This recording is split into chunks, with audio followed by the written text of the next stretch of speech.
கடிக்க ஆசை சீரியல்ல அடுத்து வர எபிசோட்ல என்ன மாதிரியான ட்விஸ்ட் எல்லாம் இருக்க போகுதுங்கிறத இந்த வீடியோல பார்க்கலாம்.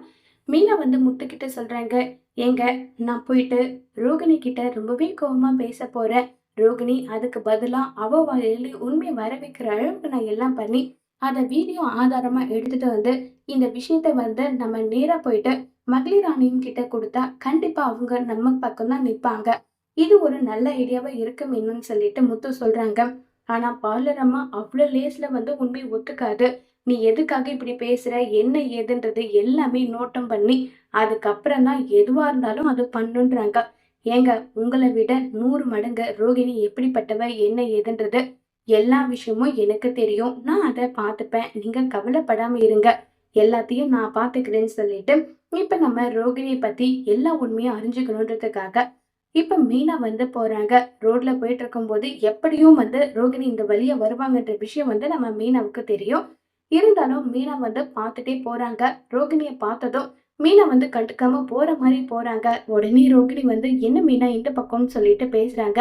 உன்கிட்ட எல்லாம் பேச முடியுமா? நீ எல்லாம் என்ன மனுஷி? இங்க பாரு மீனா, உன்னுடைய அத்தை என்ன அடிச்சு எந்த அளவு நியாயமா இருக்குன்னு பாத்தியான்னு சொல்லிட்டு கேக்குறாங்க. இத கேட்டதும் உடனே மீனா நான் ஒத்துக்கிறேன், அத்தை அடிச்சது தப்புதான். ஆனா உன்னை அடிச்சது தப்பே கிடையாது. நீ எப்படியெல்லாம் போய் சொல்ற? அத்தை ஆளை விட்டு அடிச்சத அவங்க அடிச்சாங்கன்னு போய் சொல்லி தேவையில்லாம கேஸ திசை திருப்பணும்னு சொல்லி என்னெல்லாம் பண்ணிட்டு இருக்க. எல்லாத்தையும் நான் பார்த்துட்டு தான் இருக்கேன்னு சொல்லிட்டு ரொம்பவே கோவப்பட்டு பேசிட்டு இருக்காங்க. இத கேட்டதும் ரோகிணி என்ன மீனா, நீ உன் புருஷன் கூட சேர்ந்து சந்தோஷமா வாழ்ந்துட்டு இருக்க. நான் என் மனோஜை விட்டு பிரிச்சு வாழ்ந்துட்டு இருக்கேன்.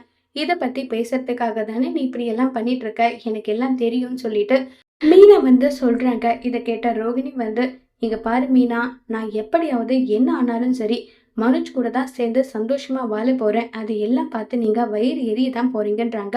உடனே மீனுக்கு ஸ்ட்ரைக் ஆகுது. உடனே வீடியோவை ரெக்கார்ட் பண்றாங்க. ஆனா இந்த விஷயம் ரோகிணிக்கு தெரியறது கிடையாது. ரோகிணிக்கு தெரியாமையே மீனா இங்க பாரு, நீ பொய் சொல்லி ஒரு உறவு ஆரம்பிச்ச. அந்த உறவு எப்படி நிலைக்கும் நீ நினைக்கிறேன்றாங்க. ஒத்துக்கிற மீனா, நான் பொய் சொல்லிதான் என்னுடைய கல்யாணத்தை ஆரம்பிச்சேன். எனக்கு இது எல்லா விஷயமும் தெரியும். நான் எல்லாமே பண்ணேன்னா நான் பண்ணி இப்ப என்ன பிரயோஜனம்? நீ சந்தோஷமா வாழ்ந்துட்டு இருக்கேன்னு சொல்லிட்டு மீனா கேக்குறாங்க. உடனே ரோகிணி சொல்றாங்க, நான் இது எல்லாமே என் மனோஜ்காக தான் பண்ணேன். மனோஜ்காக இதுவும் பண்ணுவேன், இதுக்கு மேலேயும் பண்ணுவேன், என்னன்னாலும் பண்ணுவேன்.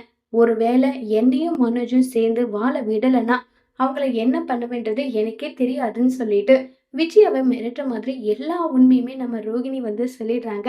இதை நம்ம மீனா ரொம்பவே சூப்பரா ரெக்கார்ட் பண்ணிக்கிறாங்க. உன்கிட்ட எல்லாம் மனுஷன் பேசுவானா? நீ பேசினா மட்டும் என்ன திருந்துற ஜென்மமா இருந்தா உன்கிட்ட பேசலாம். நீ என்ன திருந்துற ஜென்மமா? திருந்தாத ஜென்மத்துக்கிட்ட பேசி என்ன ஆக போகுது? சீப்போன்னு சொல்லிட்டு அங்கிருந்து கிளம்பி போயிடுறாங்க. ரோகிணி என்ன வச்சின்னு சொல்ற? ஒரு நாள் உங்க எல்லாருக்கும் என்னால ஒரு உதவி தேவைப்படுற அளவுக்கு நான் உயர்ந்து இருப்பேன். அப்ப எல்லாரும் என் காலில் விழுந்து கேட்பீங்க. அப்ப உங்களை நாச்சின்னு சொல்றேன்னு சொல்லிட்டு ரோகிணி அங்கிருந்து கிளம்பி போயிடுறாங்க.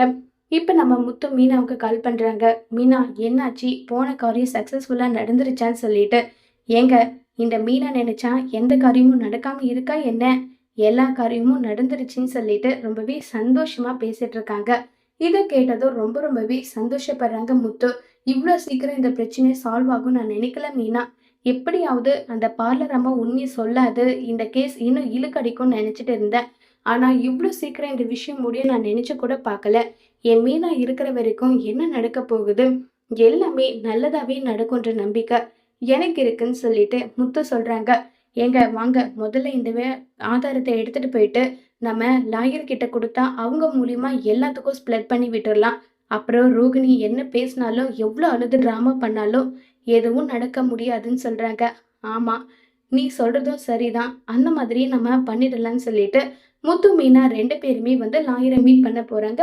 லாயர் கிட்ட ஆதாரத்தையும் காட்டுறாங்க. இதை பார்த்த லாயர் ரொம்பவே சந்தோஷப்படுறாங்க. இவ்வளவு பெரிய ஆதாரம் கிடைச்சிருக்கு. இதை வச்சே எப்படியாவது ரோகிணிக்கும் மனோஜுக்கும் விவாகரத்தை வாங்கி கொடுத்துடலாம். இது நமக்கு கிடைச்ச ரொம்ப பெரிய பிக் ஆப்பர்ச்சுனிட்டி. இதை வச்சு பாரு, இனி இந்த கிருஷ்ணா என்ன பண்றேன்னு பாரு. இனி ரோகிணியாவது ஒன்னாகுது.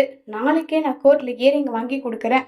நாளைக்கே ரோகிணிக்கும் மனோஜுக்கும் விவாகரத்தை வாங்கி கொடுத்துடலான்னு சொல்லிட்டு கிருஷ்ணா சொல்றாங்க. இதை கேட்டு மீனாவும் முத்தும் சந்தோஷப்படுறாங்க. ஒருவேளை இந்த விஷயம் ரோகிணிக்கு தெரிஞ்சா மீனாவுடைய நிலைமை என்ன ஆக போகுதுங்கிறத வரப்போற எபிசோட்ல வெயிட் பண்ணி பார்க்கலாம். தேங்க்யூ.